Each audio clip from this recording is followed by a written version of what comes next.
Donc potentiellement à se battre pour une place en Europe, c'est Martin Delavallée. Ah, j'étais sûr qu'il allait dire ça. Formé à Moucron. Formé à Moucron, voilà, on va le Formé préciser. à Moucron. Je voulais la placer, mais je n'ai même pas eu le temps.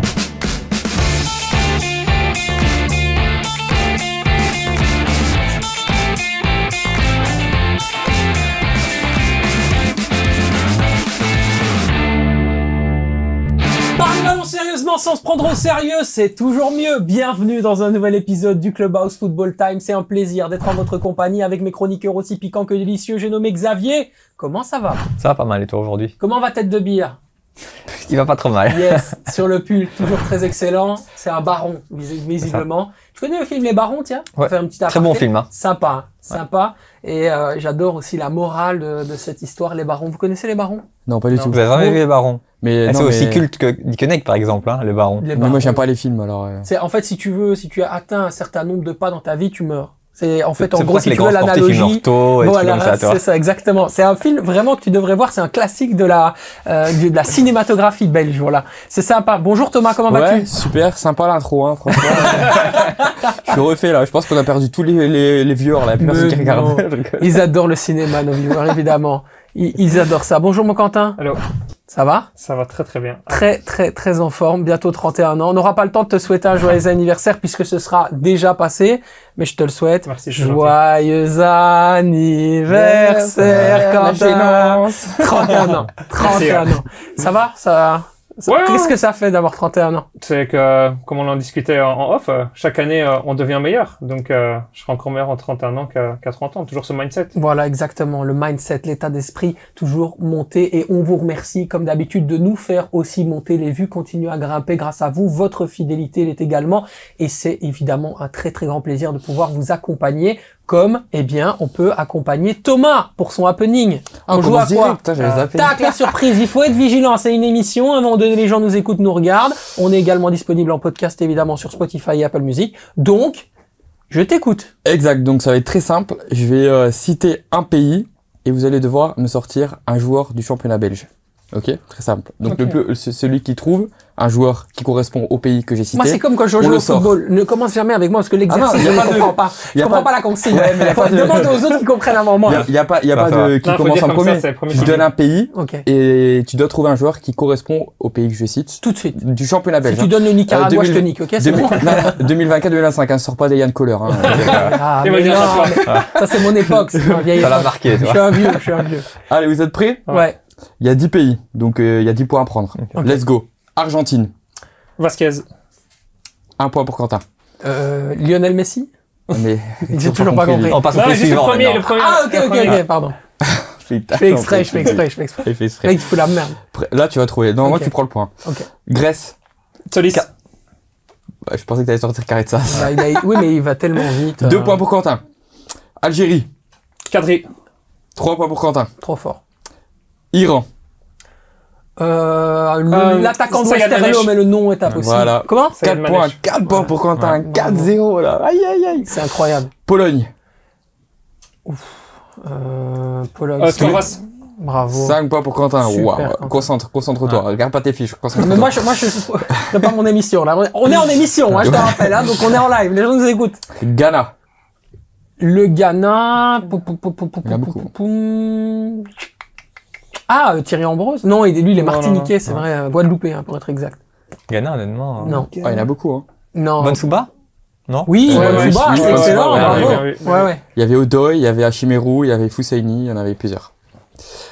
Là, c'est un difficile. Mais tout aussi facile, je pense. Indonésie. Ah oui, Walsh. Non, mais il est Sandy plus là. Walsh. Maintenant, il est au Japon. Ah, plus là. mince. Moi, j'allais vous dire un défenseur d'Empoli, mais ça fonctionne C'est ton pas. club préféré en Belgique en plus. C'est qui sont le club Le RFC Liège? Non. Ah, Non, ok. en Belgique, en Pro C'est qui? League. C'est quoi Ah, son en Pro club? League. Dender, abuse. Dender. Ah oui, mon club préféré, mais je vois très bien de qui tu parles, mais je n'ai pas son nom. Donc, on va faut faire avancer tous les, avec... non. Rhodes, non. Orat Mangun, Ah, il ouais. s'appelle. Ah oui, juste, Ah, ça va, en allez, plus. c'est mon frère. Ouais, ouais. Vous êtes prêts? Oui, Celui-là, franchement, si tu le trouves pas, t'es une merguez. je suis peut-être une merguez. C'est possible. Chili. Ah oui, bah Naël Messatou. Allez, ça c'est il facile. est- Ça il est- c'est il est- facile. il est- ça. Un point. Donc 5 points pour Quentin, 1 point pour... Et moi aussi, un point. Et toi aussi un point, exact. Ok. Il y en a encore 2. Allez, Madagascar. Ah bah oui, il a arbitré. Voilà. Okay. Et il y avait lui aussi, exactement. Dernier, le Japon.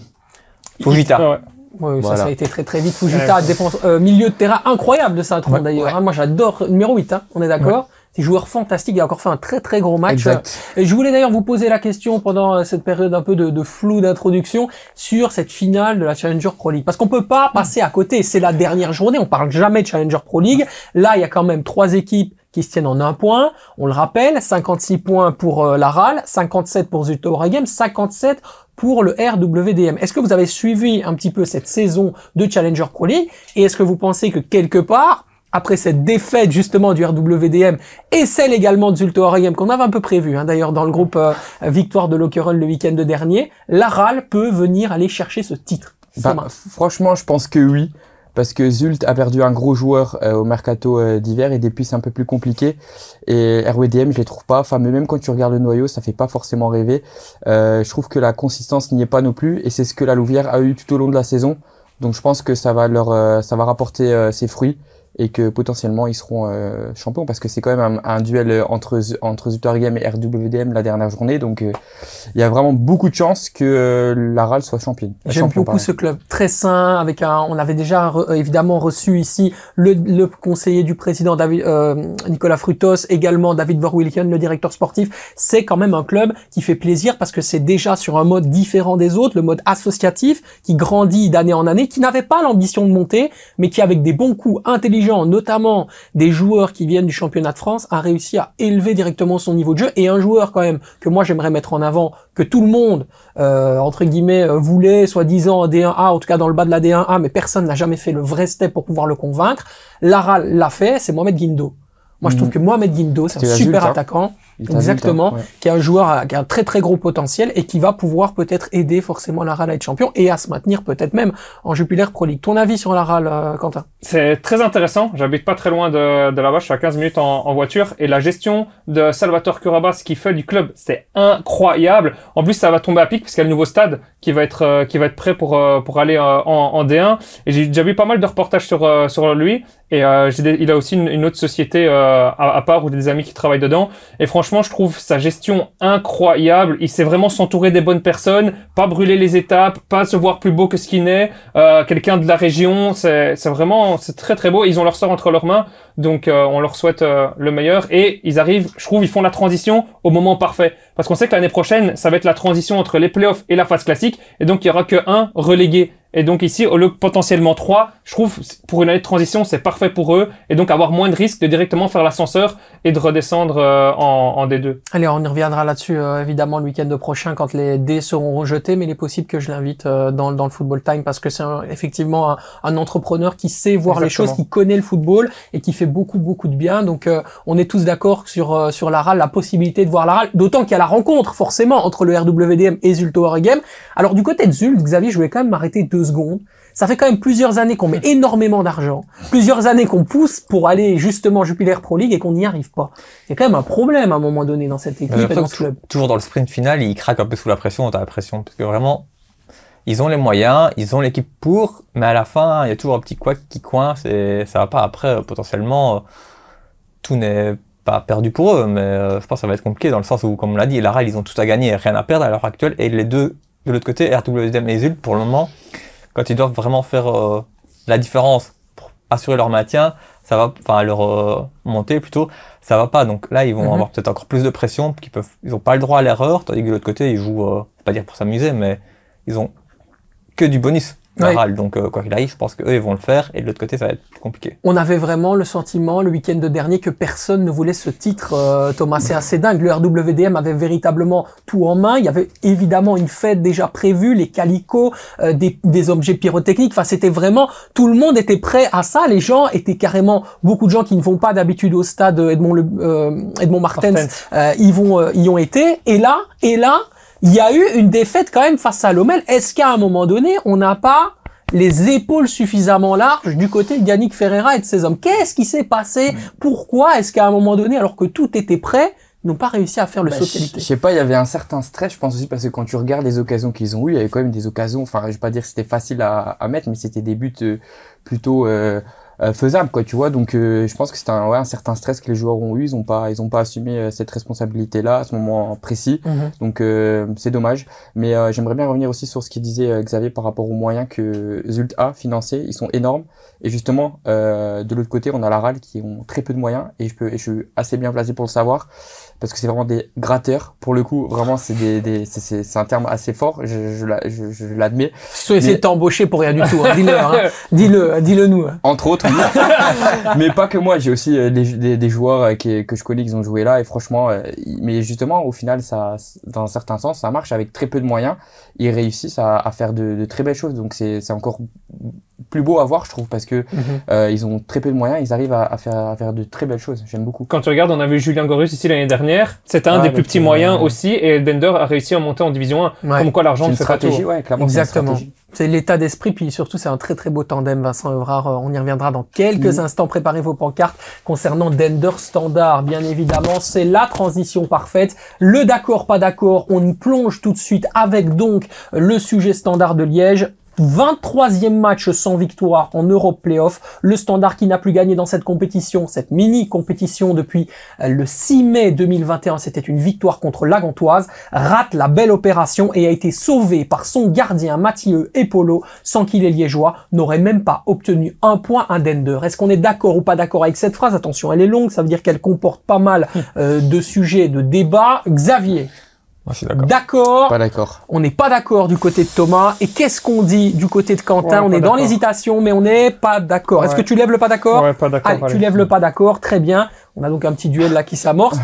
Je vais commencer par Thomas. Bah, je suis pas d'accord avec ce que tu dis dans la phrase quand tu dis que le Standard a été sauvé par Epolo. Certes, ok, il a fait un bon match. Je suis fan de lui, vous le savez. Mais c'est juste son double arrêt qui fait que il a fait un gros match. Mais à part ça, je trouve que le Standard n'a pas forcément fait un très mauvais match. On a déjà vu pire d'eux. Ils ont eu beaucoup d'occasions, même plus que Dender. Je trouve que la première mi-temps était plutôt dominée par le Standard que par Dender. Donc non, je pense que le Standard aurait pu gagner cette rencontre. Mais est-ce qu'ils voulaient gagner cette rencontre? C'est ça la question. Ouais. Est-ce que le Standard voulait gagner cette rencontre, Quentin? Il y a plusieurs choses à dire sur cette rencontre. Sur cette question-là, il y a quelque chose qui m'a choqué. C'est notamment, tu le parles, sur le double arrêt que Epolo fait sur la frappe de Berthe. Il y a quelque chose qui m'a choqué. C'est honnêtement, soit c'est les défenseurs qui sont en froid avec Epolo et qui le détestent, soit c'est les défenseurs qui n'ont pas envie de gagner. Mais d'habitude, quand un gardien fait un tel arrêt, quand on regarde un match, les défenseurs, ils sont comme ça, ils sont contents, ils vont féliciter le gardien. Là, ils ont pas bougé. Ils ont été surplacés, il y a eu le corner. Franchement, ça m'a choqué derrière ma télé. Je me suis dit, mais ils sont même pas contents que leur gardien fait un super arrêt et les sauve, quoi. Donc, soit c'est le joueur qui en a complètement rien à foutre, ou soit c'est ils aiment pas Epolo, ils ont pas envie de le féliciter. Non. Mais ça c'est un truc qui m'a marqué. Et pour en revenir aussi, c'est le Standard a bien joué et tout, mais il faut qu'on insiste là-dessus. Pour moi, je trouve c'est inadmissible, c'est honteux dans Division 1 belge de jouer sur un terrain pareil. Excuse-moi, Ouais, à chaque vrai. fois qu'un joueur faisait une conduite de balle, le ballon il sautillait comme ça. Un joueur dans le milieu de terrain, un attaquant, un joueur prolifique ou quoi, qui veut faire quelque chose avec le ballon, il sait rien faire. Il sait rien faire. On regarde sur le goal que le Standard marque, Ouais, le il y a un Untonji, rebond, hein. t'as vu le rebond qui ça fait et tout, et il sait rien faire. Il arrive à bien la mettre, à bien contrôler ça avec sa technique, mais je trouve ça honteux. Et quand tu regardes le rectangle des polos, il y avait plein de boue et tout, c'est inadmissible en D1 belge d'avoir un terrain pareil. Je trouve c'est vraiment mon coup de gueule. C'est ok, Dender. on Après, joue t'as peut-être. parlé de Dender comme un club qui avait pas de moyens il Oui, y a quelques instants. mais donc, Dender, on joue couper peut-être aussi l'herbe. pour faire une différence avec les autres équipes. C'est ça, parce que les joueurs, ils jouent là-dessus une fois tous les 2 semaines et tout. Donc ça va être une force pour eux. Mais je trouve qu'en Non, mais D1 même belge, plus, c'est honteux d'avoir un terrain aussi scintillant. Pardon, je te coupe, mais même c'est même pas une fois toutes les 2 semaines, c'est que Dender, eux, c'est un des seuls clubs en Belgique, peut-être le seul, mais je veux dire un des seuls pour être sûr de pas me tromper, qui s'entraîne sur ce terrain-là. Ah, c'est encore La ouais. semaine, toi, ils ont pas d'autres terrains pour s'entraîner, ils s'entraînent sur ce terrain-là. C'est aussi pour ça que la Il est qualité du horrible. terrain, Il est c'est horrible. inadmissible en D1, toi, mais, Il y a beaucoup trop de rebonds, hein, Xavier. C'est ça le bah, problème. limite, t'as l'impression de voir un terrain de provincial, quoi. Et encore, en provincial, les terrains sont meilleurs. Ouais. Ah, l'herbe elle est trop haute. Elle a pas été. J'avais l'impression qu'elle avait pas été coupée l'herbe. Je sais pas si vous avez vu, mais Ouais. l'herbe était assez haute comparée aux autres terrains. Mais ça, c'est pour ralentir la trajectoire de balle. C'est pour faire en sorte que les ballons ne fusent pas si ils partent en profondeur. Et peut-être que c'était une stratégie Bien parce sûr. qu'ils savaient effectivement qu'ils allaient peut-être être pris de vitesse par notamment la C'est du foot, profondeur ça. d'un Utunji, ce qui a été le cas. D'ailleurs, sur le but, la belle Ou un transmission Camara, de Kwavita pareil. et derrière la vitesse de d'Utunji pour faire la différence. Camara également, ouais, tout à fait. Moi, à mon faible niveau, j'étais un milieu offensif. Je me mets à la place d'un Camara qui est un joueur technique et qui veut faire une conduite de balle là-dessus. C'est impossible. T'arrives déjà là, tu dis déjà, ouah, mon match, ça va être une galère. Ouais. Ça va être une galère. Je sais pas conduire la balle. Je sais pas arriver en un contre avec un joueur et essayer de le dribbler. Je vais aller à droite, le ballon, il va partir à gauche. En tout cas, je trouve très intéressante ta réflexion sur, je donne peut-être un petit scoop, mais elle est intéressante parce que sur le manque de dynamisme et de solidarité entre le gardien et la défense centrale, parce que c'est une conversation que j'ai eue avec Ivan Leko qui m'a dit exactement au mot près la même chose que toi sur le match Charleroi Standard. J'ai parlé avec lui, il m'a dit mais c'est fou qu'à un moment donné les défenseurs centraux, à la limite sur un arrêt qu'avait fait en fait Bazounou contre Charleroi, en fait ne viennent pas lui dire bravo, félicitations, c'est bien, on continue, mais ils viennent complètement l'harceler en lui disant mais oui mais t'as laissé un espace, c'est de ta faute si ça se passe, etc. En fait il y a un manque de cohésion complet entre les deux parties qui fait que ça a un vrai impact à un moment donné sur la fin de la rencontre. Pourquoi? Parce que t'as pas envie de te battre jusqu'au bout du bout pour ton coéquipier, t'as pas envie de te battre pour justement aider ton partenaire. Et là, forcément, ça a une conséquence. Ce match nul, est-ce qu'il est quelque part un peu logique au regard de la rencontre? Parce qu'on a vu qu'en seconde période, c'est quand même Dender qui poussait Thomas. Ouais, moi je parlais surtout de la première mi-temps. Je trouvais que le Standard avait plutôt dominé Dender lors de la première mi-temps, mais je trouve que Dender n'a pas forcément. Enfin, ils ont eu des grosses occasions, mais je trouvais que le Standard était plutôt correct dans son match. Mais pour revenir juste vite fait sur Epolo, Leko a annoncé qu'il allait rester titulaire. Je sais pas si vous avez suivi l'info, mais il va garder sa place, donc c'est aussi intéressant à savoir. D'ailleurs, il était blessé, Bazounou. Bazounou, en fait, s'était pas entraîné pour une légère douleur. Après, c'est vachement. Après, il faut voir les clauses qu'il y a dans les contrats quand c'est un prêt et tout. Mais clairement, Bazounou, il y a aucun avenir au Standard. Et Polo, il y a plein d'avenir. Soit tu le fais jouer et tu le gardes, soit tu le fais jouer et il augmente sa valeur marchande et tu le vends cet été. Donc ils ont le Standard, s'ils sont intelligents et qu'ils peuvent le faire d'un point de vue contractuel avec Bazounou, s'il ne devait pas jouer X minutes de jeu, on sait jamais ce qui peut se passer dans les contrats, mais s'ils sont intelligents, ils doivent faire jouer Polo. Il y a pas. Au Standard, ce qu'on me dit, c'est que s'il n'y avait pas eu justement ce problème avec Bazounou et Polo et qu'on aurait gardé par exemple un Baudard ou alors même un Kiné qui n'avait pas été blessé, il y aurait eu les playoffs. Est-ce que vous êtes d'accord avec ça? Ouais, ça c'est facile à dire maintenant. Non, mais ça c'est le Standard qui dit ça. Moi, est-ce que vous êtes d'accord avec ce que dit le Standard? Ces deux premiers matchs de Bazounou, on s'en souvient, c'était plutôt catastrophique. Mais les 3 points qu'ils prennent à Bruges, c'est en grande partie grâce à lui. Donc c'est du 50-50. Je suis pas forcément d'accord, même si je suis complètement d'accord avec le fait que Epolo, et je l'ai dit toute la saison, devait rester titulaire. Pour moi, c'était incompréhensible qu'on aille chercher un Bazounou, ça n'avait aucun sens. Mais de là à dire que si on avait joué avec Epolo, on serait en playoff 1, c'est limite. Les joueurs ne se projettent plus vraiment. J'ai plus l'impression qu'ils sont, j'ai l'impression qu'ils sont pas peu pilote automatique, en fait, certains joueurs. Ils ont plus vraiment envie, enfin, tu vois, j'ai pas l'impression que Camara, par exemple, est à 100% dans le match. Non, mais. Jour et la nuit comparé au Camara, il fait plus la différence. Il était hors match, hors match. Ça fait plusieurs matchs. Ouais, depuis qu'il a choisi le Sénégal. C'est vrai. Je pense pas que c'est lié à ça. C'est plus lié à sa situation personnelle et au choix qu'il a fait dans sa carrière, mais la réalité, c'est que c'est quand même compliqué. Encore une fois, c'est une réflexion qu'on se faisait la semaine dernière, mais un club comme le Standard doit à un moment donné pouvoir jouer le haut de tête, doit pouvoir à un moment donné se dire que logiquement il y a l'Europe à faire. Le club est en plus de ça, même si dans des situations relativement compliquées, en train d'être en phase de rachat. Donc il y a quand même logiquement l'espoir de se dire mais on a envie de s'installer dans ce projet, 2 d'aller rester en Europe, 3 de faire les choses. C'est tout l'inverse. Logiquement, on devrait pouvoir se projeter sur un avenir européen. Là, on n'a même pas envie de le faire, j'ai l'impression, du côté des joueurs. On ne s'imagine pas européen. C'est impossible. Moi, je suis pas d'accord avec toi. Pour moi, c'est impossible parce que quand t'as un flou aussi monumental sur le club, sur la gestion, sur la vente et qui repousse la vente et tout, c'est impossible de se projeter. Et l'année prochaine, le Standard, j'espère pour eux qu'ils vont ici être vendus, qu'ils vont trouver quelqu'un d'intéressant, de juste et de droit pour reprendre le club. L'année prochaine, il faudra pas s'attendre à grand chose. Ça va être une année de transition et c'est pour quand la phase classique arrivera que là ils devront être prêts, mais là tu peux rien espérer du Standard quand ta base elle est pas bonne, quand ta base elle est pourrie, tu peux rien espérer d'après. Surtout que pour le moment on est plutôt en train de parler de vendre des joueurs pour pouvoir avoir une certaine masse salariale et une marge de transfert plutôt que d'investir et d'injecter de l'argent en plus que le Standard n'aurait pas. Donc voilà un peu la tendance actuellement au Standard. C'est pas nécessairement le plus réjouissant possible pour l'avenir d'un des plus grands clubs du pays. Quand même, c'est quand même assez compliqué et quand même avec un public extraordinaire, mais qui quelque part n'a pas, je dirais, les résultats, l'équipe, la situation qu'elle mérite aussi. Le Standard est un peu dans une situation compliquée. Je voulais faire une petite parenthèse sur Charleroi. On a quand même pas mal perdu des points bêtement à Westerlo avec la égalisation en dernière seconde. Pour moi, Westerlo... Est-ce qu'on joue pas avec son bonheur, en fait? Moi, il y avait une nonchalance incroyable de Charleroi lors de cette rencontre. J'ai pas compris des Camara et Zorgan sur un des tirs, je pense que c'était... Je me souviens plus qui c'était, mais il y a Zorgan qui fait une petite talonnade pour faire une passe à Camara. Il rate sa passe, Camara qui regarde comme ça et qui court pas après le ballon, qui laisse tirer le joueur. Heureusement que Delavallée fait un très bel arrêt, mais... franchement, la nonchalance, ça va vraiment leur porter défaut, hein. Mais c'est comme ça, toi, la semaine dernière encore, on en discutait. C'est chaque fois, Charleroi, il gagne un match, ouais. on se dit, Charleroi est lancé. Et on avait dit quoi? On va faire attention, la semaine prochaine, vous verrez, ils vont certainement faire un mauvais match. Tu prends un but. Après, ils ont pas forcément fait un top match. Ils ont pas fait un top match, c'est clair. Mais il y avait, même Mbenza a été hyper nonchalant. J'ai parlé de Zorgan et Camara, mais lui aussi. Mais c'est dommage, vu les circonstances, de prendre un but à la toute dernière seconde du match, et surtout de cette façon-là, parce que c'est le gardien qui fait l'assist. Ouais, c'est ça. Non, franchement, c'est dommage parce que on a vu, franchement, une équipe de Charleroi qui pouvait montrer de très belles choses. Et encore une fois, on retombe dans nos facilités. Et surtout, moi, j'ai même pas l'impression que c'est une question de talent. C'est-à-dire que s'ils gagnent, on dit bon, bah, ok, ils ont été bons, mais ils ont gagné. Mais là, c'est vraiment une question, j'ai l'impression qu'ils se sabotent eux-mêmes, quoi. Ouais, c'est de la nonchalance. Tu vois ce que je veux dire, Quentin? Ouais, bien sûr, bien sûr. Ça, de toute façon, c'est l'image de Charleroi. Comme on l'a dit ça depuis le début de la saison, ça sera comme ça tout le temps que Charleroi. Et si ça se trouve, ils jouent un match très important contre Malines, ils vont gagner. Puis le match d'après, ils vont encore faire. Charleroi n'arrive pas à trouver cette régularité. Et on l'a déjà dit plusieurs fois, avec cette régularité, ils étaient à la place de la Gantoise. Hein. Ah oui, Alors, clairement. juste une petite question, parce que ça, c'est intéressant. C'est le 5e des playoffs 1 qui affronte le vainqueur de l'Europe Playoff ou c'est le 4e des playoffs 1 qui affronte le C'est le vainqueur de l'Europe? 4e. hein, C'est le 4e. Ouais, ouais. Et donc- C'est le premier entre Anderlecht, Antwerp et la Gantoise qui se battra pour un avenir européen. Attention aussi qu'il y a la finale de la Coupe de Belgique entre Anderlecht et le club de Bruges qui donne un ticket Ouais. Supplémentaire. supplémentaire. Donc, il faudra voir aussi avec Ce ça. sera le 4 mai prochain, de mémoire. C'est ça, le 4 mai, exactement. Le 4 mai Donc, prochain. quand tu vois le niveau de la Gantoise, Antwerp et Anderlecht, il y a de quoi faire pour Charleroi, Malines ou une autre équipe. Mais c'est la réflexion que je me fais, parce que bon, forcément, j'ai regardé la Gantoise Antwerp.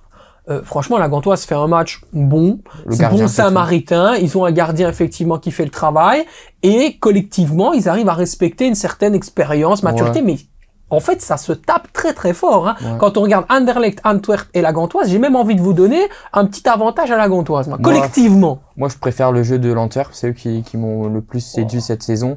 Bah, et franchement, si Van Sur der les Merwe dernières fait pas tous tendances, là, ces sur les arrêts-là, derniers matchs, il gagne le match. hein. Attention, Il gagne le match, attention, hein. j'ai peur d'une chose à l'Antwerp, c'est l'ambiance. Je sais pas si vous avez écouté l'interview de Michel-Ange Balikwisha. Non, mais tu vas nous en donner le propos. Après le match, waouh, ça m'a choqué. La façon dont il a parlé de ses joueurs, de ses coéquipiers, genre, il a expliqué comme quoi les erreurs c'était en défense, comme quoi c'était la faute de la défense et tout. Puis après, le journaliste lui a quand même dit, ben, vous avez pas marqué. Donc il dit, ouais, on n'a pas marqué, mais on en a mis 2 contre Bruges, donc ça prouve que nous on sait le faire offensivement. Et il dit, moi j'ai été bon et tout, mais il a insinué genre, mais tout le monde ne sait pas l'être. Ouais, franchement, moi je suis coéquipé de Michel-Ange Balikwisha. J'entends cette interview où il se dit genre, ouais, moi j'ai fait le boulot, la preuve, moi je suis fatigué, j'ai tout donné. Il y en a qui devraient. Ouais, franchement, c'était genre, il a descendu ses coéquipiers. Après, il se dit peut-être, il y a pas beaucoup de ses coéquipiers qui parlent français et donc qui écoutent l'interview en français. Mais j'espère pour lui parce que franchement, c'était vraiment chaud. C'était vraiment un ego. J'étais choqué. Ouais, il a profité Après, du fait il a un que... ego, c'est pas Il a un nouveau. ego, mais là, franchement, de dire ça, dire ouais, les problèmes c'était défense, l'attaque ça va bien, on n'a pas marqué ici, mais on a marqué contre Bruges. Moi j'ai tout donné, mais il y en a qui devraient faire pareil. C'est de Ouais. famille, hein. C'est chaud quoi. J'ai fait les bonnes. Ça c'est bas. Ça c'est Bah, possible. c'est de famille, c'est Ça, vrai. c'est Les deux Balikwisha, ils ont un ego surdimensionné. hein. C'est Quand il pas dit nouveau. moi j'ai créé les occasions, mais ils ont pas su les mettre au fond. Ah, c'est chaud hein. Ouais, c'est compliqué. Mais surtout qu'on l'a senti dans le match lorsque le but qui ensuite est annulé de Mohamed Bayo tout juste. survient. Il y a quand même une petite célébration, mais entre Bayo, Balikwisha, tu vois ce que je veux dire, ils sont tous ensemble dans une espèce de petit carcan. Je me demande s'il n'y a pas des clans, effectivement. Ta réflexion est très bonne parce que derrière, elle peut nous permettre d'aller Ah, un bah, peu plus loin dans la réflexion. Clairement, quand tu vois ça, c'est clairement, tu vois qu'il a un problème avec des joueurs Ouais. dans l'équipe. Donc ça peut être un défaut. Et il faut pas l'oublier. Faut pas oublier un truc, c'est qu'Anderlecht, ils ont joué contre les 3 de devant. Mhm. Donc on va voir maintenant, ils vont tester. Les 4 prochains matchs, c'est à chaque fois aller-retour contre la Gantoise et l'Antwerp. Et donc c'est là maintenant qu'on va pouvoir juger l'Anderlecht qui joue à chaque fois. Ici, ça reçoit en plus 2 fois l'Antwerp puis la Gantoise, et puis ça va à l'Antwerp et ça va à la Gantoise. Et donc c'est là qu'on pourra voir le niveau d'Anderlecht. Donc tu trouves que la Gantoise Anderlecht joue mieux que l'Antwerp? Ouais, j'ai pas dit joue mieux, je parle, c'est un tout. Pour moi, je pense que c'est hyper important de prendre l'ambiance, le collectif, Oui, et c'est c'est pas uniquement les performances sur le terrain. La Gantoise, c'est capable du meilleur comme du pire, ça peut être un non-match. L'Antwerp a montré de belles choses, notamment la deuxième mi-temps contre Bruges. J'ai vraiment bien aimé, et notamment des joueurs qui peuvent être intéressants. Même face à Mais la Gantoise, Anderlecht, on sait pas je trouve, on peut pas les juger parce qu'ils ont joué contre les 3 meilleures équipes du pays. Donc ça, on en reviendra plus tard. Non, mais c'est intéressant votre propos. Moi, je pensais à toi, Thomas, parce que tu as été et tu as raison d'ailleurs assez élogieux cette saison à l'égard de Zeno van den Bosch, qui est un excellent défenseur central belge et qui, je pense, a un bel avenir.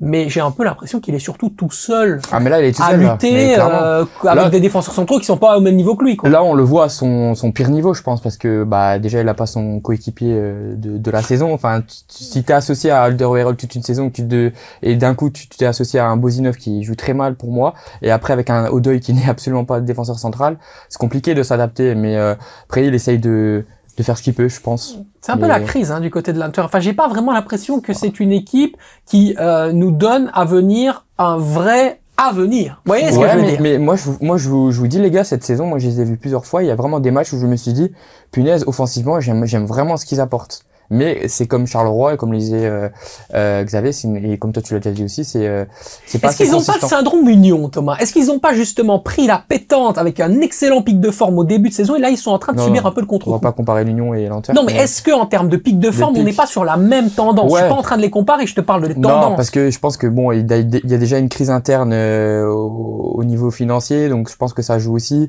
Le recrutement a été enfin les 2 dernières saisons, le recrutement, il se fait sur base de prêts ou sur de joueurs libres. Je pense à Thierry ou à un Bayo. Changement de coach. Changement de coach aussi. Enfin là, c'est catastrophique le changement de coach. On en a déjà parlé. Et je pense qu'il y a plusieurs choses qui font que c'est quand même assez étonnant parce que la saison où ils ont été champions, ils ont remporté la coupe et qu'ils sont partis en Ligue des Champions. Enfin, tu prends de l'argent quoi. Et où cet argent? On ne sait pas. En attendant, moi je sais où était pancarte. Prends ta pancarte. Évidemment, on va passer à la prochaine phrase, bien évidemment, celle qui concerne le gros match de ce week-end, KRC Genk contre le club de Bruges, sauvé par un penalty de Maxime de Kuiper dans les derniers instants. Ce club de Bruges n'est pas plus fort que le KRC Genk et est extrêmement chanceux d'avoir pu gagner ce match. Je répète, ce n'est pas mon avis, c'est Ah ouais. une phrase. Et donc, est-ce qu'on est d'accord ou pas d'accord avec cette phrase? Extrêmement chanceux, pas d'accord, pas d'accord, pas d'accord. 28 tentatives pour le club de Bruges Mais ouais, durant ce week-end. C'est quand même énorme. Ils sont vraiment énormément tentés. Du côté du KRC Genk, on a lutté jusqu'à la dernière seconde et ce penalty mérité, bien évidemment. Thomas, qu'as-tu pensé de cette rencontre? Bah, j'ai bien aimé Bruges et ça confirme aussi ce que j'ai dit par rapport à la semaine dernière, c'est que Genk manque vraiment d'expérience. C'est vraiment entre les matchs à domicile et les matchs à l'extérieur, je trouve que des fois c'est vraiment le jour et la nuit. Enfin, je les ai pas vus Genk. On les a vus les 10 premières minutes, après dominé par Bruges de A à Z. Bruges avait gagné ce match 3-0 facile. Pourtant, Ouais. le coach a fait un choix en mettant Karatsa sur le banc et Mais en mettant encore, Rozowski pour justement essayer de contrer Mais ce manque d'expérience. Je suis d'accord avec toi. il change tout le temps son milieu de terrain où il change toujours quelque chose. C'est jamais la même Oh, bah, équipe. Sattelberger, je pense qu'il va revenir dans le 11. Ah ouais, non, bah, de toute façon, déjà, l'occasion qu'il rate à la fin. Ouais, ça, elle puis est c'est pour lui. la carte jaune dès qu'il monte au jeu, tu fais monter à ton milieu def, il prend une carte jaune dès le début, puis après il provoque le penalty, il rate l'occasion. Ah ouais, lui, c'était... C'est Ouais. très, C'était très pas son compliqué. jour. Xavier, sur ce match? Bah, comme Thomas l'a dit, en fait, au final, c'est que Genk, on les a pas vus, quoi. Si, les 10-15 premières minutes, et puis après, on a vu que Bruges. En deuxième période, faut limite se poser la question si Genk a réussi à passer le milieu de terrain. C'est voir la supériorité du club de Bruges. C'est vrai que Genk a fait une bonne saison, mais ils jouaient que le championnat. Les autres clubs, que ce soit l'Union ou Bruges, ils jouaient la Coupe d'Europe. Donc c'est vrai qu'ils ont perdu des points aussi. Et clairement, la jeunesse de Genk, et on l'a déjà vu dans d'autres matchs, ils sont pas encore armés. Ils ont pas assez d'expérience, je pense, pour aller chercher le titre. Et Non. dans les gros matchs comme ça, tu les vois. Moi, je me rappelle d'un match, c'était, je pense, Genk Union Sajuba, au milieu de saison, où on voyait vraiment Genk qui était encore trop jouette. Ils prennent 2 ou 3 goals. Pourquoi? Parce qu'ils essayent de ressortir, faire des petits dribbles devant leur rectangle. Ça, c'est les petits détails qui font la différence dans les gros matchs où tu ne peux pas commencer à jouer, tu dois jouer différemment. Et lors des gros matchs, tu dois être là pour gagner et pas pour jouer, faire la jouette sur les matchs et tout ça. Et ici, on l'a vu, face à Bruges, Genk c'était inexistant. Je dis, deuxième mi-temps, tu sais même pas s'ils ont passé le milieu de terrain. Et on en parlera plus tard pour mon joueur de la semaine, mais moi, jusqu'au 0-0, pour moi, j'avais 2 joueurs de Genk, c'était un défenseur et le gardien.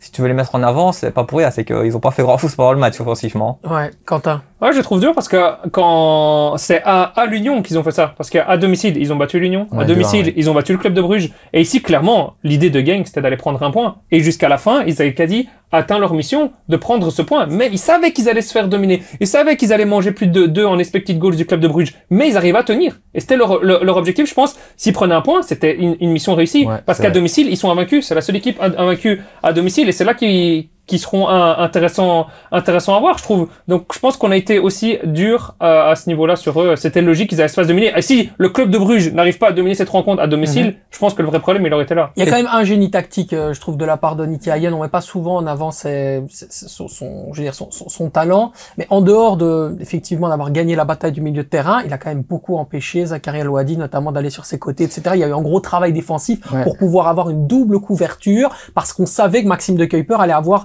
plutôt des velléités offensives intéressantes. On a beaucoup travaillé là-dessus.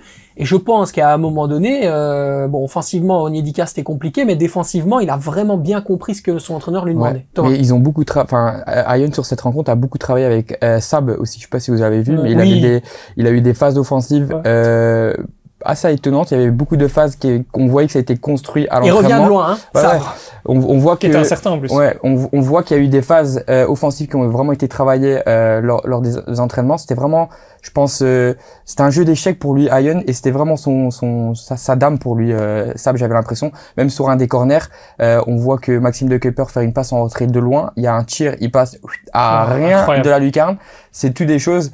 On a voulu jouer autour de Sab et ça a été fait de façon très intelligente, je trouve, à plusieurs reprises. Même des phases offensives où il fait des touches en un temps, des longues transversales. Il y avait vraiment des trucs très intéressants de son côté à lui. Bon, on a parlé du milieu de terrain, on a parlé des côtés, messieurs, on ne peut pas éviter Mike Penders, hein. Oui. C'est une performance exceptionnelle qu'il a faite. D'accord, le KRC Genk n'est pas venu au bout de cette rencontre, ils ont perdu. Mais quand on voit le joueur et l'impact qu'il peut amener sur un match, lui qui était très jeune, et déjà la maturité qui peut être la sienne dans ce type de match, on se dit que on comprend pourquoi Chelsea a mis 20 millions d'euros cet été pour pouvoir le faire venir dès la saison prochaine. Ouais, il me fait un peu penser à Courtois. Il y a certains moments, il y a aussi la carrure, la taille, c'est même un peu la même tête. Tu vois. C'est vrai. C'est un peu, il a fait c'est peut-être un PNJ, on sait pas. C'est son bonhomme de ChatGPT. Exactement, tout à fait. Non, je pense qu'il a fait vraiment une très belle rencontre, mais Chelsea a mis 20 millions en début de saison, mais personne connaissait son réel niveau. Moi, honnêtement, je ne savais pas ce qu'il valait. C'est que maintenant qu'on découvre ce qu'il est, donc c'est maintenant qu'on peut forcément juger et donner notre avis. Mais c'est en effet un excellent gardien, même si à la fin il aurait pu arrêter le penalty, mais on peut pas lui en vouloir. Rien du tout, il la touche. On peut pas lui en vouloir. C'est vraiment très compliqué. C'est pas à cause de lui qui perd ce match en tout cas. Ça, c'est sûr. Puis parfois j'ai l'impression qu'au Jan Breidel Stadium, il y a même le vent qui joue pour Bruges. À un moment donné, là, ça s'est joué tellement un fifrelin sur la puissance, la manière dont il arrive à se plonger, il la touche, mais vraiment du doigt. Enfin, voilà, c'est une question d'énergie et de moment, et je pense que c'est pas nécessairement le moment du KRC Genk, qui a quand même des difficultés, je trouve, dans cette position du chassé. À un moment donné, on peut dire ce qu'on veut, hein, mais cette position de numéro 1 au début des playoffs, c'est maudit. C'est maudit, hein. Ça vraiment, ça donne de l'impact et de la puissance aux chasseurs, et derrière, toi, ça te tire en fait en énergie, parce que t'es toujours en train de regarder derrière, et tes poursuivants sont en train, eux, de regarder devant. Ça a des conséquences claires. Ouais, les poursuivants n'ont pas forcément grand-chose à perdre, donc ils vont tout donner. C'est une mentalité complètement différente. Ceux qui sont premiers ont une certaine crainte, une peur d'être rattrapés, et ceux qui sont derrière ont justement cette force de dire on peut les rattraper, on peut encore faire quelque chose. On démarre en 2/3e et on peut encore les rattraper. On l'avait avec Bruges la saison dernière, on va pas en revenir. Mais en tous les cas, cette rencontre face à Bruges, ça confirme aussi ce que j'ai dit la semaine dernière. Genk ne sera pas champion. Genk ne sera pas champion. Thomas l'avait dit, on peut pas le dire. Phrase, hein, il l'avait prédit. Non, on va pas mettre la phrase, mais par contre, c'est intéressant de s'arrêter là-dessus. Prochain match, Derby des Flandres. Match toujours très important, intéressant. Ce sera du côté de la Planet Group Arena. C'est comme ça que ça s'appelle maintenant. Moi, ce qui m'intéresse surtout, c'est le Genk Union. Le Genk Union à Genk, moi j'aime bien voir dans l'avenir, préparer des matchs qui vont avoir lieu et tout. Le Genk Union, c'est incroyable parce que Genk est sur une série d'invincibilité, l'Union qui est en pleine bourre, il roule sur tout le monde. Donc je pense que ça va être ça va être peut-être le match de Anwar Eltelaj, auteur d'un but, une passe décisive le week-end dernier. Tu voulais en parler? J'en parlerai plus tard, t'inquiète. T'en parleras plus tard? Non, parce que c'est pas ton joueur de la semaine. Donc tu peux le faire maintenant. J'en parlerai dans la patte de l'expert. Ok, il en parlera dans la patte de l'expert. C'est parti. On va nous parler du match de la semaine, messieurs. Le match de la semaine, évidemment, c'était le derby bruxellois. C'était du côté du stade Joseph Marienne. Victoire de l'Union Saint-Gilloise 2-0 face au Sporting d'Anderlecht. Une victoire, j'ai envie de dire, qui souffre d'aucune contestation, mais qui est pas très, en même temps pas très enthousiasmant, j'ai envie de vous dire. Moi, cette victoire-là, je me dis ok, l'Union a fait le boulot, ils ont mis en place l'agressivité dont ils avaient besoin pour marcher sur le milieu de terrain d'Anderlecht, ils ont gagné, ils l'ont fait sans être véritablement exceptionnel. Ouais, mais ça, moi, ça me dérange pas forcément. Certes, c'était la prestation la moins convaincante de ces playoffs, mais les phases de jeu, l'énergie, l'efficacité, elle est là depuis des mois. Donc moi, ça me dérange pas. Je trouve que l'Union a très bien joué. Et de toute façon aussi, si le match a été un peu soporifique, on pourrait dire, c'est aussi en grande partie à cause d'Anderlecht parce que ils n'ont rien proposé. C'est pire en pire, c'est de pire en pire. C'est dommage, hein, c'est très dommage, mais c'est parce qu'Anderlecht rend le match ennuyant et l'équipe adverse ne joue pas forcément à son meilleur niveau. Alors, tu vas aller sur Anderlecht, je te donne une statistique évidemment. Besnikazi, pire entraîneur de l'histoire du Sporting d'Anderlecht puisqu'il a débuté, c'est le premier entraîneur de Sporting d'Anderlecht à avoir débuté par un 0/9. Xavier, est-ce que c'est mérité? Bah en fait le souci c'est que il a pas de chance entre guillemets, il est arrivé au début des playoffs, il y a peut-être pas aucun entraîneur Anderlecht qui est arrivé juste avant le début des playoffs 1 et en plus de ça il se tape les 3 meilleures équipes du championnat. Donc en final je pense qu'il y a beaucoup d'entraîneurs, t'aurais mis beaucoup d'entraîneurs à la place de Besnikazi, il aurait eu le même résultat. On attend le 0/12 pour le critiquer, c'est ça que t'es en train de me dire? Non mais en tout cas je trouve que... On parle du Sporting d'Anderlecht. Oui mais de semaine en semaine je trouve qu'il y a pas beaucoup mais je trouve qu'il y a léger mieux de semaine en léger, je dis pas beaucoup. Le match face à Genk, ok, là il était bon, mais le match face à Lyon, Lyon, je trouve qu'en deuxième mi-temps, genre pendant un quart d'heure, après, avec la rentrée de 2-4, je trouve que Anderlecht a pris un peu le jeu en main, ils auraient peut-être pu revenir, et puis après ils prennent un deuxième goal sur un peu de réussite du côté de l'Union, même si l'Union mérite sa victoire. Mais je suis étonné de ces propos-là de ta part. T'es quand même le seul mec à nous avoir dit que Dender jouait mieux qu'Anderlecht. Et là maintenant tu dis oh ça y est il y a un léger encore mieux. Aujourd'hui puis. Je comprends pas ton point de vue. Je trouve que quand tu regardes Anderlecht toutes les semaines, je trouve que par rapport au premier match des playoffs et celui de l'Union et même le truc, je trouve que de semaine en semaine, il y a une progression. Il y a une progression pas énorme, je dis pas du noir au blanc, mais je trouve qu'il y a une progression et je pense que Asie prépare tout doucement aussi la finale de coupe. Enfin, vous espérez pour eux parce que s'ils font pas ça, c'est compliqué. Alors, mais je dis pas qu'Anderlecht joue bien. Je vais aller sur ton propos. Je vais aller sur ton propos. Définis-moi un axe de progression que le Sporting d'Anderlecht a fait depuis la semaine dernière. Bah, moi, je trouve que collectivement, ils sont un petit peu mieux. Ok.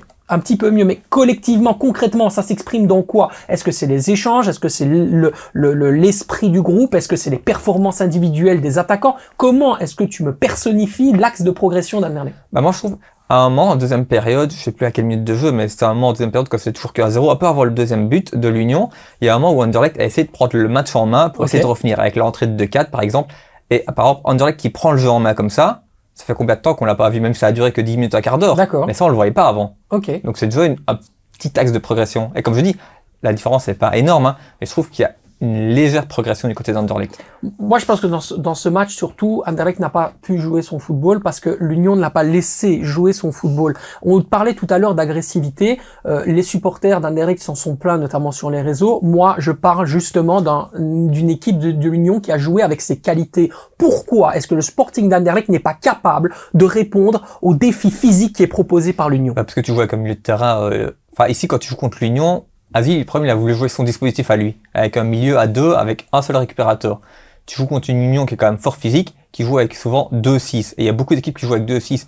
Si t'es pas dominant dans ton match, ce qui est plus le cas d'Anderlecht depuis de nombreuses années, tu joues 1-6 qui est moyen face à 2 bons 6. Sur certains milieu de terrain, tu vas prendre l'eau. Mais tu savais que t'allais te faire avaler. Pourquoi tu t'es pas préparé en conséquence, Quentin? C'est ça, c'est un mauvais choix tactique. Tu peux pas mettre Yari Vorskaren dans ce milieu de terrain quand tu joues contre un Noah Sadiki et un Van de Perre. On l'a vu sur la récupération de Van de Perre sur le premier goal. La récupération qui fait hasard. C'est un gars qui en veut. C'est un gars qui a du mordant. C'est un gars qui a une détermination. C'est un gars qui se dit un derby, ça se joue pas, ça se gagne. C'est un autre mindset, c'est une autre envie. Il y a tout qui change. Et Yari Vorskaren ne pourra pas avoir l'abattage qu'un Van de Perre ou qu'un Sadiki dans ce milieu de terrain. Donc clairement, l'Union a marché sur ce milieu de terrain et a gagné cette bataille sans aucun doute. C'est les qualités individuelles aussi des joueurs, je trouve, qui me pose quand même des questions. Mais quand tu regardes le milieu de terrain de l'Union et celui d'Anderlecht, t'es sur un type de parcours complètement différent. Sadiki, Aitelach et Van den Perre, ce sont 3 jeunes qui ont été formés en Belgique. Des jeunes joueurs en qui on n'a pas forcément cru. Formés à Genk, Anderlecht. Voilà. Donc c'est des joueurs que l'Union a été chercher dans d'autres clubs et qui donnent justement cette confiance à ces joueurs-là parce que leur club où ils ont été formés n'ont pas donné cette chance-là. Donc c'est un parcours complètement différent, mais ça me plaît parce que justement on parle de l'Union qui investit beaucoup dans des joueurs qui viennent des pays de l'Est ou en Afrique, peu importe. Ces joueurs-là, comme Promise David. Voilà, mais ils vont chercher des joueurs aussi en Belgique et ça on oublie parce que j'ai aussi une petite bon, normalement c'est ton rôle, hein, je le respecte, je reste à ma place, mais j'ai une petite info de transfert, je t'en ai pas parlé non plus, mais l'Union... Bah vas-y, serre-nous. L'Union est actuellement en train d'essayer de recruter un milieu de terrain de Club Next, donc de Bruges, un joueur que j'adore, un milieu de terrain aussi, un jeune qui a le même parcours que Van den Per, Aitelach et Sadiki. Il s'agit de Outdoor, Lint Outdoor. Ah oui, super joueur. Ouais, l'Union est actuellement en train d'essayer de recruter pour 1 million d'euros. Ah bah voilà, c'est intéressant. Donc ça veut dire qu'à chaque fois, ils vont voir ils des vont joueurs chercher qui, des joueurs dans des dans des clubs, enfin les top clubs, mais des joueurs qui n'ont pas leur chance ou pas assez dans des top clubs, et au final ça leur réussit parce que c'est des joueurs qui sont titulaires aujourd'hui. Voilà, ça fera une séquence. Et pour, Van Hout aussi, Time. Van Hout aussi, c'est un joueur qui a été formé dans un club en Belgique. Ouais. Enfin, il y a plusieurs exemples comme ça. Mais c'est intéressant, très intéressant effectivement. Et encore une fois, on voit que en fait, ces tentatives font partie même d'une stratégie qui vont créer une identité à un club. Aujourd'hui, l'Union Saint-Gilloise, dans cette rencontre, est un club qui a assumé son identité d'équipe battante, agressive, intense, qui vont en fait jouer avec leur qualité. Alors que Anderlecht n'a plus d'identité. Oui, c'est une question d'identité On aussi. n'a plus d'identité à Anderlecht. Non. C'est un vrai problème, hein. Je sais pas, moi, en fait, j'ai l'impression qu'on analyse ça, nous, avec fatalisme, parce que chaque semaine, on regarde les matchs et on se dit, bon, bah oui, c'est toujours la même chose, donc on le dit, Xavier nous dit, il y a une légère progression, machin, bazar, sauf que le plus important, le fond, la base, le socle, ce qui va créer la pyramide, c'est réellement l'identité. Et elle est plus là depuis longtemps. Et j'ai pas l'impression qu'on a envie de s'attarder là-dessus. Pourquoi? Parce qu'on ne crée pas une identité en changeant tout le temps. Ah c'est oui, ça, la réalité. C'est toujours changer de coach, ça n'a aucun sens. On en a déjà parlé 40 fois. Et même le choix, on en a déjà parlé aussi. Aziz, c'était pour un erreur de casting complet. Mais quand tu parles d'esprit et de mentalité aussi, désolé, quand tu vois ce que Hazard fait lors des derniers matchs, je le reconnais pas. Ça me fait, c'est horrible. Même un de Donker tout au long de la saison, je l'ai pas reconnu. C'est tous des joueurs, comme je le disais, ils ont un potentiel fort dans cette équipe-là, dans ce noyau-là. Mais aucun joueur joue à son niveau, si ce n'est Kosemans. Ouais. Et pourquoi aujourd'hui Anderlecht est devenu une équipe qui domine sans esprit de révolte, Quentin? Qui domine sans esprit de révolte? Il domine? Bah, qui domine quand même dans le jeu. Je veux dire, ils tentent de mettre un peu la balle, je veux dire, en termes de possession. Ouais, ils essayent plutôt. Voilà, c'est une tentative de domination. Ouais. Oui, mais derrière, il n'y a pas d'esprit de révolte. C'est-à-dire que si tu perds le ballon, derrière, tu vas courir, tu vas faire un effort ou deux, mais tu vas pas nécessairement aller mettre le tac qu'il faut pour aller récupérer le ballon ou aller le foutre en touche. Tu vois ce que je veux dire? Je pense que c'est pas un noyau ensemble, qui est fait pour aller à la guerre ensemble, qui est fait pour gagner ensemble. Cet esprit de collectif, je trouve ça hyper important. Et notamment, tu parles d'Asie. Moi, ce que j'aime pas, c'est sa gestuelle sur le bord du terrain. C'est tout le temps négatif. Le positif attire le positif. Moi, je suis toujours dans cet état d'esprit-là. Et donc, c'est pas en rabaissant tes joueurs, en tapant ta bouteille comme ça, en t'énervant non-stop sur tes joueurs, sur n'importe qui, que ça va aller. Et donc ça, quand ton coach il pense comme ça, ben ça influe sur les joueurs. Et les joueurs, tu sens qu'ils sont pas prêts à faire les maîtres et les pas pour le coéquipier. Tu vois, donc c'est, comme tu dis, individualité, ils ont des qualités. T'as un Dolberg devant et tout, mais est-ce que l'ambiance est là? Est-ce que t'as envie de travailler? Est-ce que t'as envie de mouiller le maillot pour ton joueur? Est-ce que Hazard, il a envie de mouiller le maillot pour Mamar? Est-ce que Donker, il a envie de mouiller le maillot pour Verskaren et tout? Et je pense qu'il y a vraiment ce manque d'esprit-là. Et quand ça va pas comme ça, qu'est-ce qu'il faut pour redynamiser un groupe? C'est une victoire. Donc j'espère pour eux qu'ils vont gagner ce dimanche à la maison contre l'Antwerp, parce que contre, j'ose pas imaginer l'ambiance dans le vestiaire, dans le club, avec les supporters. Si tu perds à la maison contre l'Antwerp dimanche après-midi, c'est la catastrophe. Hein. Tu perds la Coupe de Belgique si tu perds ce week-end. Ah, si tu perds ce week-end. Tu perds le groupe, tu perds tout. Tu perds si tout. tu perds ce week-end, si Anderlecht perd ce week-end, ils vont perdre la Coupe de Belgique. Mais de toute façon, ce week-end, tu dois absolument gagner. Bah oui. Déjà, les chances sont très minimes pour qu'ils remportent la Coupe de Belgique. Okay. Mais si tu perds ce week-end, c'est que tu fais un 0 sur 12. T'as une ambiance horrible. Les joueurs ne sont plus du tout en confiance. Donc, comment tu veux remonter la pente en si peu de temps, parce que le 4 mai, c'est dans moins d'un mois, donc je sais pas comment tu vas faire. Ouais, c'est assez dingue, effectivement. Il reste 21 points à prendre. Mais le Sporting d'Anderlecht va en prendre combien, Quentin? Moi, je table sur un 7. 7 plus ou moins. 7 points sur 21? 7 points sur 21. Je pense que... Tu les vois gagner à domicile? À domicile, ils doivent battre l'Antwerp et la Gantoise. Et c'est les deux matchs juste avant la Coupe de Belgique. Donc si t'arrives pas à gagner ces deux matchs à domicile avant de préparer la Coupe de Belgique, laisse tomber. C'est merci, au revoir. Anderlecht va prendre 7 sur 21. Thomas, combien? Bon, allez, on va dire 8. 8 sur 21, Xavier? 7, 8, un truc comme ça. 7, 8 points. Donc, en fait, t'es positif, mais en fait, au final, dans les chiffres, t'es pas si positif que ça. Bah, le problème, c'est que déjà, contre le top 3, ça va être compliqué de prendre des points. Donc après, il y a plus que 12 points à prendre. Tu penses pas qu'Anderlecht, à domicile, peut, par exemple, contre l'Union Saint-Gilloise, gagner? En fait, ça dépend aussi, à ce moment-là, quelle est la circonstance du match. Je sais même pas quand tombe le match, mais genre si l'Union est déjà championne, ce qui pourrait arriver, toi, si c'est un des derniers matchs. Non, ils tombent après la coupe. Parce que les 2 derniers matchs qu'ils ont, ils ont Genk et Bruges. Ok. Les 2 derniers matchs. Toi, donc après, ça tombe après la coupe, pour voir le résultat de la coupe aussi, il y a beaucoup de choses, donc c'est compliqué, mais je pense, 7 points, un truc comme ça doit être réalisable pour Anderlecht, et plus c'est compliqué quand même. Ouais, je pense que moi, je suis quand même un peu plus positif. Je pense qu'ils prendront des points à l'extérieur, à un point, par-ci par-là, ils iront les choper. Je dirais 10. 10 sur 21. T'es optimiste, je suis positif. Ouais, je suis positif parce que je pense qu'à un moment donné, ça peut pas être pire que ce que c'est. Et actuellement, c'est littéralement cadavérique. Voilà. Imagine, ils prennent 0 sur 6 à domicile contre Antwerp et la Gantoise, c'est pire que ce que c'est. Ah oui, là, ça sera largement pire, effectivement. Mais là, je pense que ce sera là, il va y avoir une révolution. Mais je n'ose pas imaginer qu'Anderlecht, à un moment donné, puisse continuer à descendre comme ça. C'est pas possible. Il faut qu'à un moment donné, il y ait un minimum d'esprit de révolte. On parle quand même d'un des plus grands clubs de Belgique. Et là, je suis désolé, j'ai pas l'impression de voir un grand club, quoi. Je suis d'accord avec toi. Pour moi, ils doivent absolument relever la tête ce week-end. Allez, on va passer à la patte de l'expert.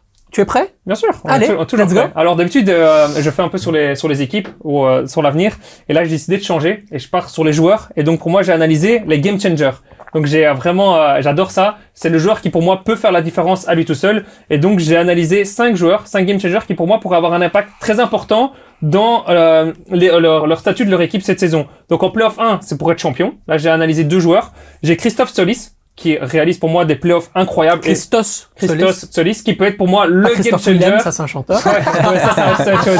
Christophe Maé aussi. Ouais, là, bravo. Ah, vous allez tous les faire. Ouais, c'est ça, exactement. Et donc pour moi, c'est clairement le game changer du club de Bruges. C'est en première journée des playoffs, c'est buteur contre Anderlecht. Deuxième journée des playoffs, c'est buteur et passeur à l'Antwerp dans une victoire 2-3 très importante. Je suis sûr que s'il est pas là, Bruges gagne pas. Et ce week-end, normalement, Bruges il prenait 1 point, mais il provoque ce penalty qui est très important, qui gagne 3 points. Donc pour moi, c'est le premier joueur. Le deuxième joueur de ces playoffs 1, on en a parlé, c'est Anwar Aitelaj. C'est pas titulaire lors de la première journée des playoffs 1. Il remplace Bouffal blessé, il fait 2 passes décisives.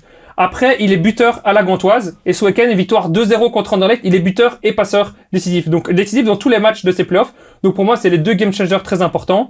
En playoff 2, j'en ai un. C'est un gardien. On n'en parle pas assez. Donc pour moi, c'est le gardien qui peut aider son club à gagner les playoffs 2 et donc potentiellement à se battre pour une place en Europe. C'est Martin Delavallée. Ah, j'étais sûr qu'il allait dire ça. Formé à Moucron. Formé à Moucron, voilà, on va le préciser. Formé à Moucron. Je voulais la placer, mais je n'ai même pas eu le temps. On va le préciser à chaque fois. Martin Delavallée, c'est 2 clean sheets, c'est clean sheet lors des 2 premières journées. Et ici, ce week-end, même si ça prend 1 point, il a quand même fait des arrêts qui rapportent un point très important pour Charleroi. Après, direction les playoffs 3, les playdowns. Et là, j'ai 2 joueurs game changers qui vont tout faire pour que leur équipe soit sauvée. Thomas va adorer. Le premier, c'est Kadri de Courtrai qui était blessé en phase classique, qui est revenu à la dernière journée contre la Gantoise. Il fait un but et une passe décisive dans le 2-2 contre le Cercle, concurrent direct, très important.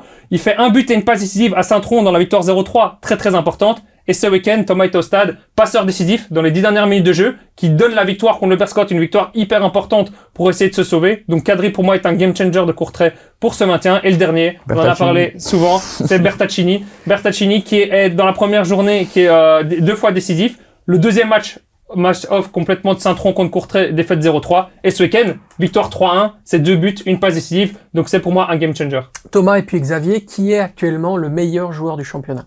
Le meilleur. Ah oui, là maintenant vous êtes excité, vous avez le cerveau qui tourne à 100% en turbine, vous allez me le donner. Qui est le meilleur joueur? Il a parlé de plein de game changers, on va laisser Quentin tranquille 2 Actuellement, vu la forme, et on parle sur les 4 dernières semaines, on peut dire ça. Parce que, voilà. Je dirais, le meilleur joueur, je vais tenter, Il va dire Kadri. Non, je vais pas dire Kadri, je vais dire David. David. Ouais. Promise David. Ardon Jachari. Ardon Jachari. Je me lève. Ouais, mais bon, ça reste, mais ça, c'est toute la évidemment, saison. c'est excellent. Non, mais c'est super, c'est bien, c'est un mec qui connaît le football, voilà. Ouais. Ça Mais fait par plaisir, il sera déjà plus là la saison prochaine, et lui non plus, à mon avis. Mais il a parlé de Aitelaj, décisif dans tous les matchs des playoffs, mais je sais pas si vous vous souvenez, mais c'était la même chose la saison dernière face à Genk. C'est un joueur, on voit pas du tout en phase classique, et dès que c'est les playoffs, il est remonté. Quand même, c'est-à-dire qu'il est meilleur qu'on les gros. Ouais, ça c'est vrai aussi. C'est vrai. Mais c'est un excellent joueur, hein. Mais ça veut Moi, dire aussi j'adore, qu'il manque de constance, et c'est pour ça que les grands clubs ne vont pas le chercher, ou qu'il réussit pas à chaque fois dans les grands grands clubs. clubs. Il a râlé, parce que là, ça fait quand même 3 matchs de suite en playoff 1 qu'il est décisif. Eh ben, on lui souhaite de continuer confirmer. comme ça. C'est ça. Voilà. Et on passe maintenant forcément au Football Time Award. C'est l'heure des joueurs de la semaine qu'on va vous donner, vous proposer. On continue, bien évidemment, cette sélection avant d'arriver au final, à l'event de la fin de saison qu'on a évidemment le bonheur de vous proposer. Il y a énormément de joueurs qui ont marqué beaucoup de points. Mais avant ça, un petit coup d'œil sur le classement classement général avec Thomas. Rien n'a changé par rapport à la semaine passée, si ce n'est que Tsolis est rentré dans le top 10 grâce à son point offert par, je pense que c'était toi, et le point bonus qu'il a obtenu grâce aux followers. Sinon, on est toujours sur un Bertaccini qui est premier et qui va potentiellement prendre un point supplémentaire. Exactement, c'est pour ça que je vais donner tout de suite la parole à Xavier, ton joueur de la semaine, c'est donc Adrien Bertassa, comme voilà, on lui a dit. Adriano Bertaccini, grande. Eh oui, Adriano Bertaccini qui regarde l'émission, d'ailleurs, il aime beaucoup. Voilà. Ouais, je trouve que ce week-end, comme l'a dit Quentin, a 2 buts, une passe décisive, appliqué dans les 3 buts de Saatron. Il fait une saison folle avec 18 buts, 3 assists pour un club qui se bat pour son maintien. Franchement, c'est fou, et même les 2 goals qu'il met, c'est pas forcément facile à mettre. On dit que c'est facile face avec le gardien en un contre un, mais les gardiens, ça prend de la place. Il a aussi la pression de pas rater, surtout qu'ils jouent, ils peuvent pas se louper, Saatron. Donc, je trouve honnêtement, il a fait une très très grosse prestation ce week-end. 18 buts, 3 passes décisives depuis le début de saison, c'est le co-meilleur buteur. C'est quand même pas mal, effectivement, qui va donc continuer à prendre des points et qui pourrait aussi prendre des points bonus si vous décidez de choisir pour, tout simplement encore Adriano Bertaccini. Ce sera à vous, évidemment, de nous le dire, comme d'habitude, le jour après. Tac, la diffusion de cette émission, on se donne rendez-vous sur X et sur Instagram. C'est à vous de tout simplement donner le point bonus pour continuer ou pas la chevaucher en tête d'un certain Adriano Bertaccini. On passe maintenant au joueur de la semaine de Quentin. Pourquoi? Parce qu'il joue dans la même équipe. Exactement, son coéquipier, Bilal Brahimi. Incroyable, ce joueur n'a rien à faire chez nous, c'est très fort. C'est très très fort, le goal qu'il met est sublime. Là, je trouve que la passe décisive qu'il arrive à mettre à Bertaccini sur le 1-0 est vraiment très très très belle. Et quand tu regardes, quand Saint-Tron avant d'avoir tué le match, tout passait par lui. Tout passait par son côté droit. C'était incroyable. Donc je pense qu'il mérite mon point. Allez, ce sera pour Thomas maintenant. Vous êtes toujours d'accord avec ce que j'ai dit la semaine dernière que le cercle, enfin, je sais pas si vous étiez d'accord, mais moi j'avais dit que le cercle va passer à la trappe. Bien sûr. On s'oriente vers ça, on est d'accord. T'es en train de lire l'avenir. Absolument, Madame Irma, Madame Thomas. Donc, je pense que c'est Saint-Tron qui va finir premier. Donc les 2 équipes sont vraiment meilleures et en effet, du coup, j'ai pris un joueur de Courtrai. On prend que des joueurs des Pays-Bas. Moi, honnêtement, franchement. Vous êtes des hipsters, les hipsters du football belge, c'est vous, messieurs. Non, mais honnêtement, moi, je sais pas pourquoi, c'est parce que c'est potentiellement grâce ou à cause de mon passé avec Moncron, mais j'adore suivre le maintien. Je trouve que ça a beaucoup plus d'adrénaline que les Champions Playoffs. Je trouve ça tellement fou de suivre les clubs qui doivent se maintenir parce que c'est vraiment c'est ta survie. Ou la montée en Challenger Pro League, c'est pour ça qu'on en a parlé en intro de cette émission. C'est ta survie, c'est une ambiance complètement différente et moi j'adore. Franchement, j'adore suivre ça. Et surtout quand des clubs genre comme Courtrai qui étaient quasiment condamnés et qui font une remontée, j'adore regarder ça. Moi j'adore. Tu aimes l'odeur du sang. Ouais, j'adore. Tu aimes l'odeur du sang. Tu es dans Koh-Lanta. J'adore les trucs improbables. Mais j'adore les trucs improbables, moi. C'est incroyable. Et du coup, Courtrai, j'ai pris un joueur de cette équipe, un joueur qui s'appelle Messatou. D'accord. Un international. Naël Messatou. Voilà, international chilien pour ceux qui ne le savent pas. Formé du côté du Anderlecht. Sporting d'Anderlecht. Ouais, donc encore un joueur qui n'a pas eu sa chance du côté d'Anderlecht. Et qui a réussi, pour le moment, et qui est capitaine quand même du côté de Courtrai. Justement, il est devenu capitaine assez récemment sous Stork et c'était un joueur qui a un rôle assez hybride, on peut dire. Il est vraiment partout. Il a vraiment pas de poste prédéfini. C'est vraiment, il s'est joué partout ce mec. Et il est formé comme latéral droit, quand même. Mais il joue plus en tant qu'arrière droit maintenant parce que c'est Duverne qui a pris cette place-là. Bien sûr. Mais il joue partout au milieu de terrain. Il s'est joué à gauche, à droite. Il est très fort dans les infiltrations, dans les récupérations de balles, très technique. Il s'est marqué des buts parce que c'est lui qui a offert le but de victoire face au Berscott. Non, c'est un joueur très intéressant. Tu sens le gamin inspiré par Arturo Vidal et Gary Medel. Hein. Moi, je te le dis. Hein. Ou alors des mecs comme Mauricio Isla, etc. À l'époque, les Chiliens.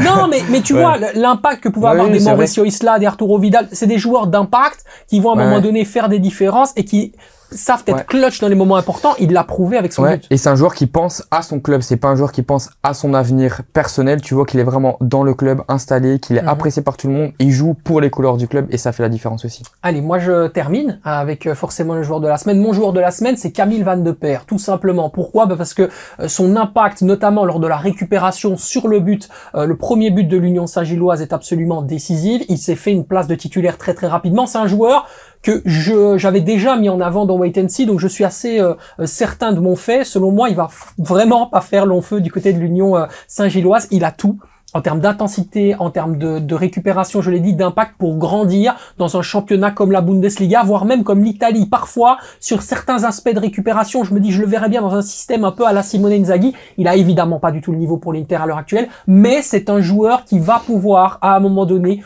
faire le saut de qualité pour aller dans un grand européen. Ça, j'en ai évidemment aucun doute.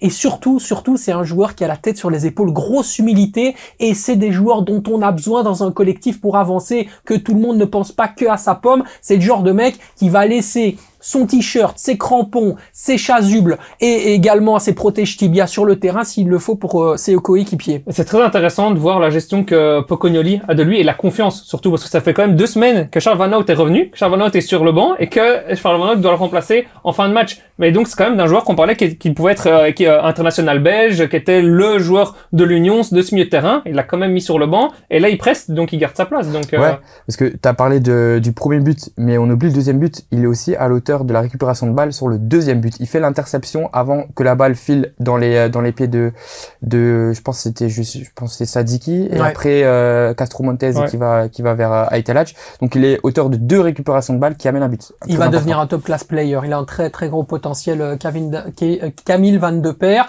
On va passer maintenant, évidemment, n'oubliez pas, on vous le rappelle, sur X et sur Instagram, donnez votre point bonus sur tous les joueurs, donc Camille Van de Peer, Adriano Bertaccini, Bilal Brahimi et donc Naël Messatou pour Thomas. Ce sera à vous de voter, bien évidemment. On passe donc, je le disais, au temps additionnel. Quels sont les joueurs qui vont performer ce week-end, Quentin? Alors, pas de play-down ce week-end. Donc, je fais une analyse des playoffs 1 et des Champions Playoffs et des European Playoffs. Alors, pour les playoffs 1, je tente ma chance avec Colin Kozmans. Je me dis qu'à domicile, Anderlecht, quand même 44% de clean sheet à domicile, devrait garder le 0 derrière.